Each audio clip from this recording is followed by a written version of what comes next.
everybody. Welcome. My name is Ilah Renzi, and welcome to Subconsciously Speaking with Ilah. And today's episode is about anger, bitterness, and grudges. Ooh, the G word, yes. But first, before we get into it, because I have a lot of stuff to cover in a very short period of time, how are you guys doing? Anyway, check it out.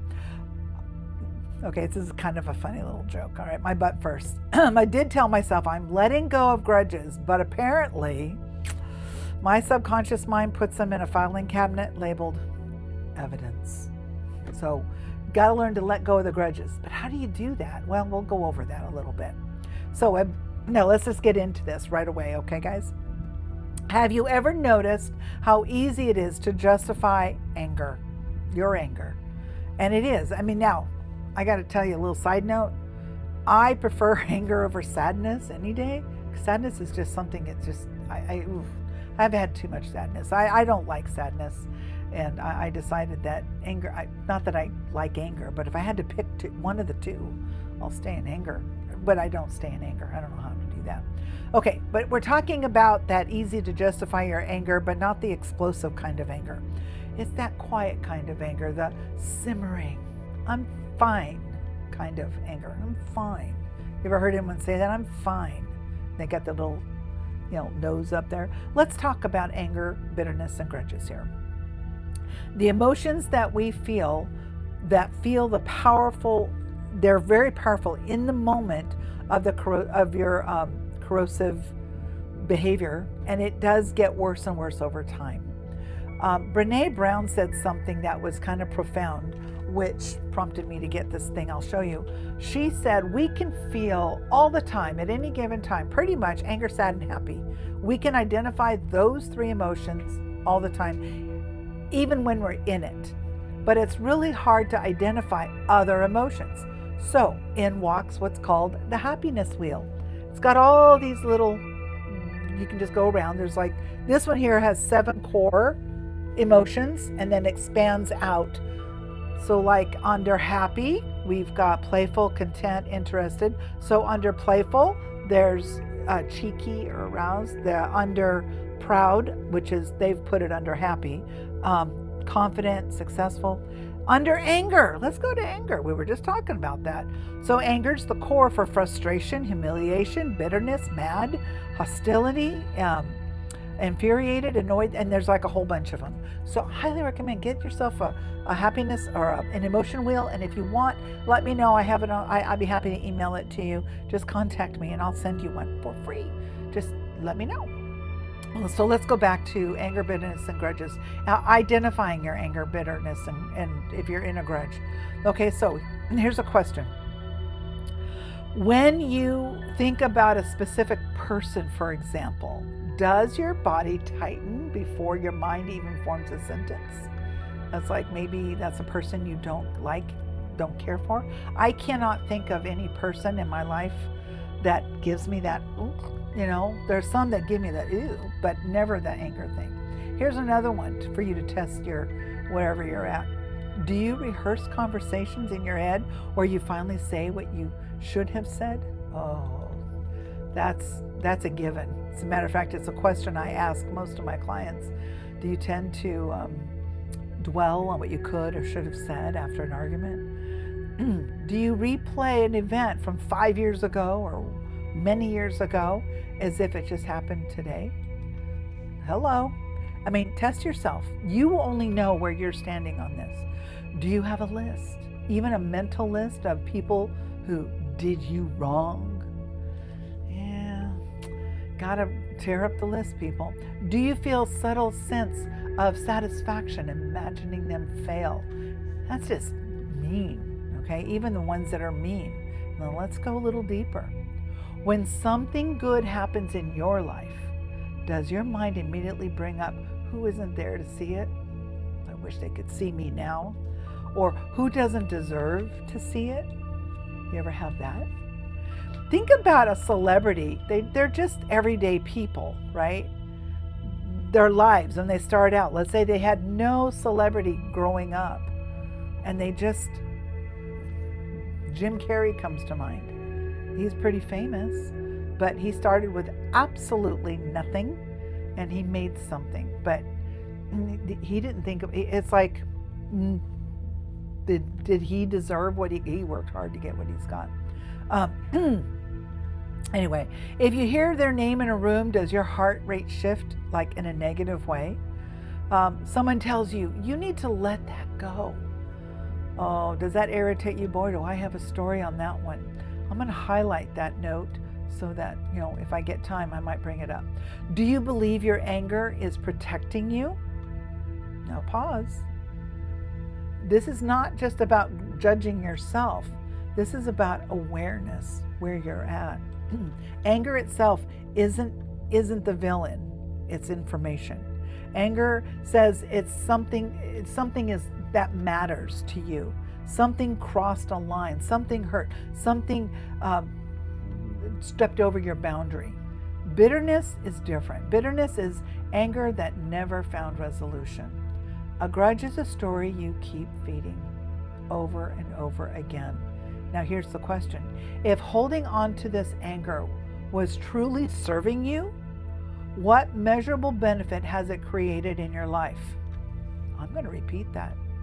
If holding on to this anger was truly serving you, or holding on to that grudge is truly serving you, then what measurable benefit has it created in your life? That's a big one. Has it improved your sleep? Your digestion, your blood pressure, your relationships? Have you had an unexplained headache? Maybe you've had many. Maybe you just have headaches. Maybe your jaw clenches, your stomach tightens, your blood pressure gets elevated. You have chronic inflammation. Yes, chronic inflammation from anger and bitterness and grudges. It can affect you physically. Now, being honest, prolonged resentment activates stress chemistry. And this is an absolute science. You can look it up yourself. I did. Stress chemistry doesn't politely leave when you ask it to. It lingers. Now I'm going to get to the tough one in a minute. Think about what happens when you're scared. Your body is releasing hormones of adrenaline and cortisol. And if you get too much of that going without regulating, you can really work into some kind of physical ailments that may never have been there in the first place. Now the tough one. Is your identity partially built around what's happened to you? And I can't tell you how many people come in here and we do identity work. And I'll ask them, can you imagine your life without XYZ? They've had XYZ for so long, and it's like the job here, and I think it's on my website, I'm pretty sure. That's the question. Can you imagine your life without your issue? And just sit back and close your eyes and just imagine what life would be like without this. That's stepping right into healing, but you got to start there. What would happen? Who would you be without the story that you keep telling yourself? What if this was your best friend? What would you tell them? Would you feel empty? Going back to your story, would you feel lighter, disoriented, the story that you just keep holding on to? Sometimes we hold grudges because they give us certainty. Certainty feels safe, even when it hurts. Let's test something. When you tell the story of what happened, do you tell it the same way every time? Probably not, unless you've got a memorized script. Small tone, the same tone, the same villains, the same evidence. The repetition eventually gets wired in. You're telling yourself that story, and the brain loves repetition. It does not evaluate accuracy, and it strengthens the familiarity. If you try to tell the story with a little tweak in it, it'll be like, wait, that's not the real story, and you'll try to correct yourself. As I move into solutions, being responsible is key here. If someone is considering hypnotherapy for anger work, there are safe considerations, always. Have you had any traumatic brain injuries? I gotta know. concussions, neurological conditions, seizure disorders, untreated psychosis, dissociative disorders. Are you currently under psychiatric care for severe instability? I'm not a licensed anything, and so I don't diagnose you. That's one reason they don't let hypnotherapists have, bill for insurance. I don't want to diagnose you. Let somebody else do that, and then you bring that diagnosis to me. If they approve of hypnotherapy, because I'm going to have you get permission. Are you currently are you on any medications that significantly alter your cognitive behavior? Some people need to take an antidepressant.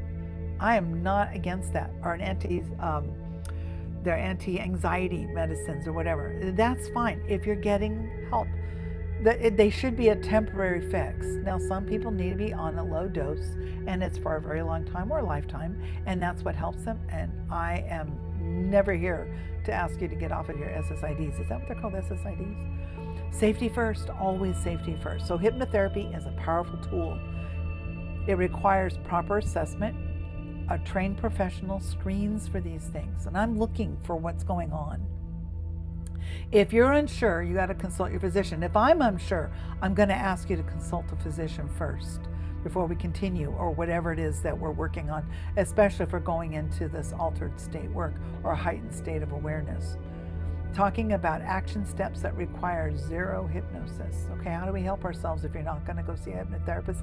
And if you're going to see a hypnotherapist, please make sure they're qualified for what it is you want them to do. Don't just go to the first one you see in the phone book. I know what's a phone book.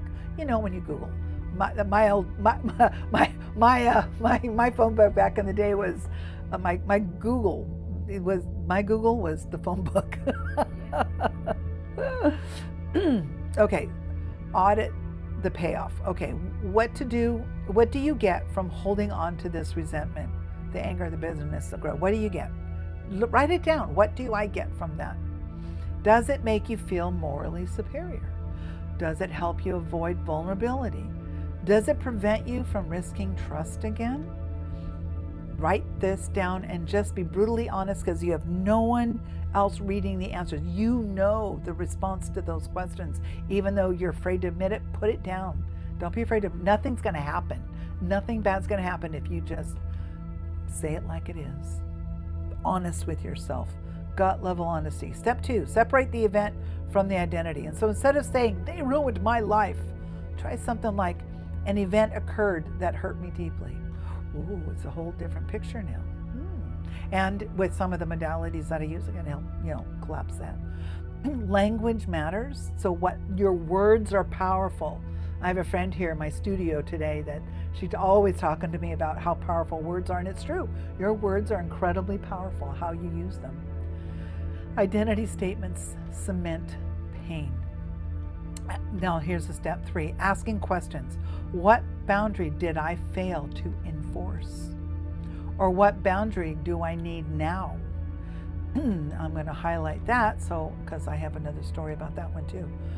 Anger often points to a boundary violation. Bitterness points to a boundary that was never reinforced. Step 4, practice micro release. Tiny releases. You don't have to forgive today. You don't have to reconcile. You just experiment with this thought. I am willing to loosen my grip by 5% or maybe 1%. So here it is. Here's your grip, and I'm just going to, just that much, whatever that. So let's say on a scale of 0 to 10, how can you measure this? Let's say the 10 is strong grip, my strong anger, my strong bitterness, or my strong grudge. Can you imagine making it a 9 and then live in 9 for a while? A couple of days, a week. Then when you're ready, imagine it being an 8. Do that for a week or so.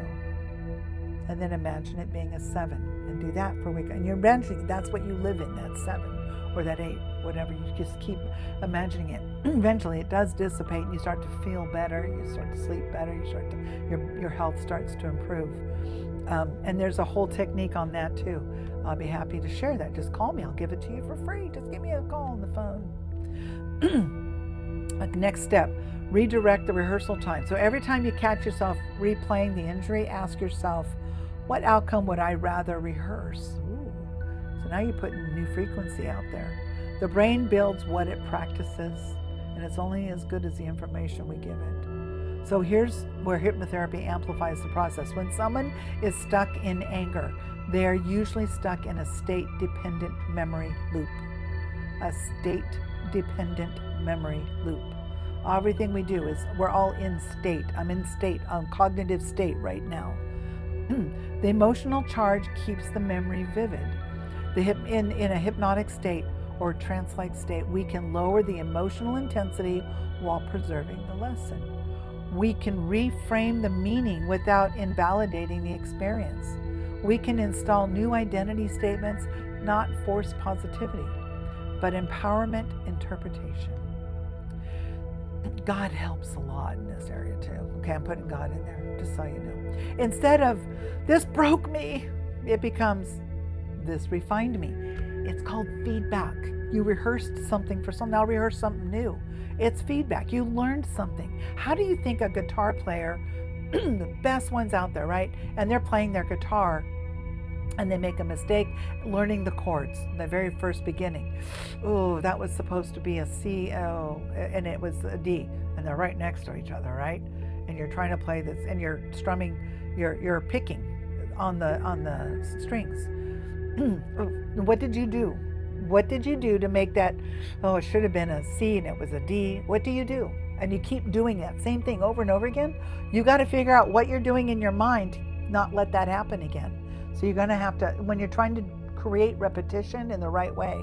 So whenever you do C, you got to think of some code you're going to give yourself to remember C is C and then D is D, whatever. I have, I can't say it in this podcast, but a way, just for that specific example when someone was teaching me guitar years ago. Instead of, I was powerless, it becomes, I learned discernment. See, you learned something. You have learned something in this about yourself. Hypnotic work works with imagery, your imagination, memory reconciliation, and reconsolidation, subconscious patterning. We all have patterns. I remember I was married for a really long time, many years ago. And so when I met my late husband, I but every once in a while I'd say my ex-husband's name. And I asked one of my trainers about that, and it's pattern. It was just a pattern after decades of saying that person's name, and now I'm trying to replace it. I mean, I had to make a conscious effort, and so I just called him honey. It allows, but yeah, and then he was calling me his ex-wife's name, but that was more of a joke between us. It allows someone to update the emotional coding of an event without having to relive it in full density. And here's a powerful question for you. If your subconscious mind's job is to protect you, could your anger simply be outdated protection? Especially if it was 20 years old. I'm going to get to the person you're angry with or the situation in a minute. What would, if so, what would updated protection look like? Would it look like calm strength, discernment without hostility, peace without naivety? Imagine walking into a room where that person, let's say it's a person you're angry with, where that person's name is mentioned and your body remains neutral. Ooh, that is not weakness. That's nervous system regulation, and that's where you want to be. This is mastery. Final reflection questions for you. Okay, ready? If you release this grudge, what new space would open in your life?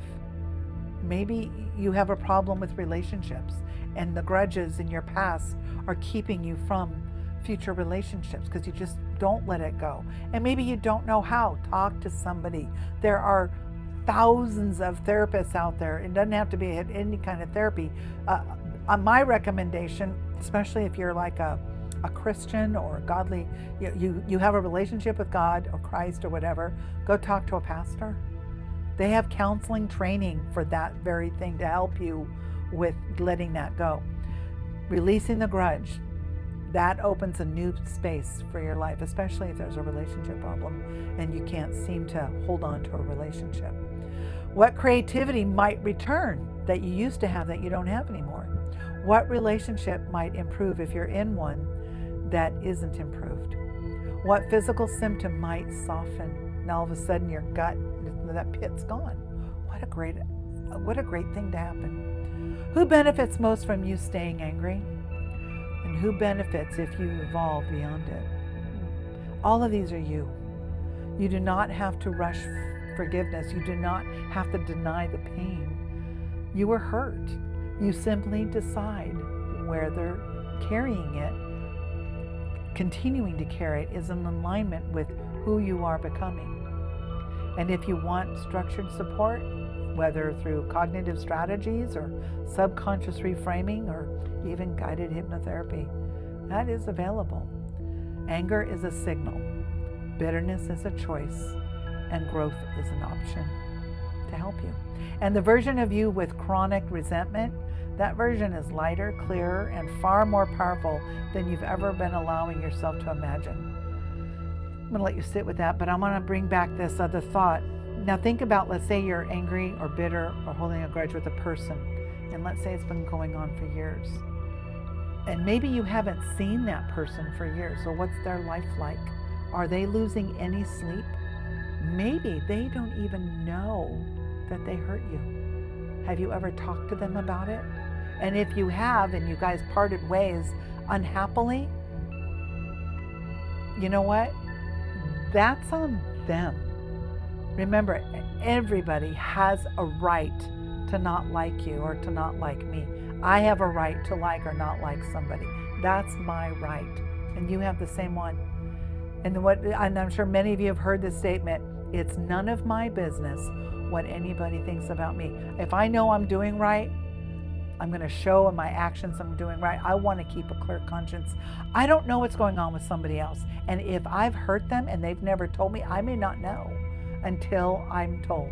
Now, my circle of friends is small, and I think that any one of them would definitely contact me to let me know if I've hurt them in any way, because it would not be intentional. Obviously, I don't go, now if we're doing intentional, that's a whole other ballgame. I don't want to get out of here and do intentional. So the boundary that I failed to enforce or even know about, I didn't even know I needed, was years ago. Okay, I'm going to talk about my marriage a little bit. And my ex-husband, he's a good man. You know, I think I trust, I never had a trust issue with him. We never had that problem. We just grew apart and we just couldn't fix it. But anyway, but there was a lot of, I annoyed him. So doing this for years, you know, just get away from me. If I go and talk to him, doing this. Okay, fast forward, going to hypnotherapy college, and one of my trainers, I go up to him and it's like, hey, I want to show you something I learned that you taught me. And I wrote it down in my journal book and I wanted to show him. And I'm at the school and we're getting ready to do a workshop, and they wanted to, the production guy wanted to put a mic on him. And the guy, the teacher, he said, just a minute. And so I waited, and the teacher came back, and he's getting ready to look at what I wanted to show him. And the production guy came back in. He goes, oh, we got to do a mic check. Can you step out? And my teacher, he's like, just one more minute, I'll be right with you. And so he comes back a third time, and again, the production guy, I didn't even get the first sentence out of what I wanted to say. And by now, I'm so hurt because he kept doing this to me. He just kept doing this. So I'm sitting down. Now I'm always a front row sitter in a classroom. I'm sitting in the back fighting tears because I'm so upset. But this was the most amazing lesson that I learned about myself. So we have the workshop. It's a 3-hour workshop. He does a little lecture. We do a little practice, and we all double up and go into different rooms, and we practice whatever that was. And I'm sitting there in this classroom with another student, just bawling my eyes out. I'm just so upset and so hurt by this. Okay, so I talked to my mentor, kind of got a little resolution in it.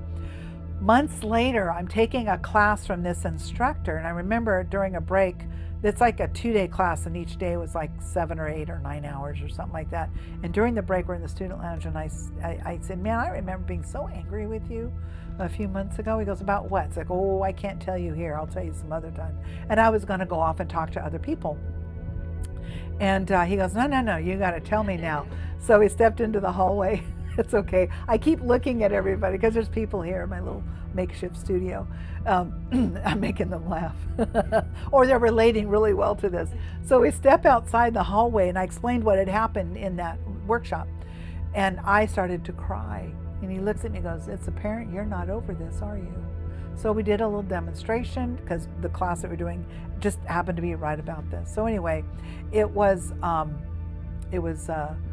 pretty very good learning experience. So I'm on this platform, and the students in the class that were in the class, this 8 or 9 hour class we're taking, we're doing it, and they were talking about what my ex-husband, and I don't even think he realized it was a pattern for him, just brushing me off. And I probably deserved part of that, I'm sure. But anyway, yeah, we did this technique or whatever, and then he asked, "So Ilah, what's going on with you?" And he was doing this, I'm doing, anything he could do to charge me. And I said, "No, we're not going to go there." He goes, "Why?" It's like, "Because I deserve respect." And he goes, "And now you've set up a boundary." Because I didn't, and that moment, it was kind of very pivotal for me to realize I'm okay setting up boundaries and not letting people cross over them. And if they don't like me for that, that's not my problem. Not my problem. So they can be all the angry they want to be, anytime they want to be. I was going to do another example. Need to let it go, right? You just need to let it go. And it irritates. It irritates me when people have said that. Oh my gosh, to the point where I've turned the tables. Okay, don't say that to me anymore. Why don't you let XYZ go? And of course they get angry because now I'm using their words they think against them. And of course that can create a whole other thing. But I just want you to think about, just leave yourself with this thought.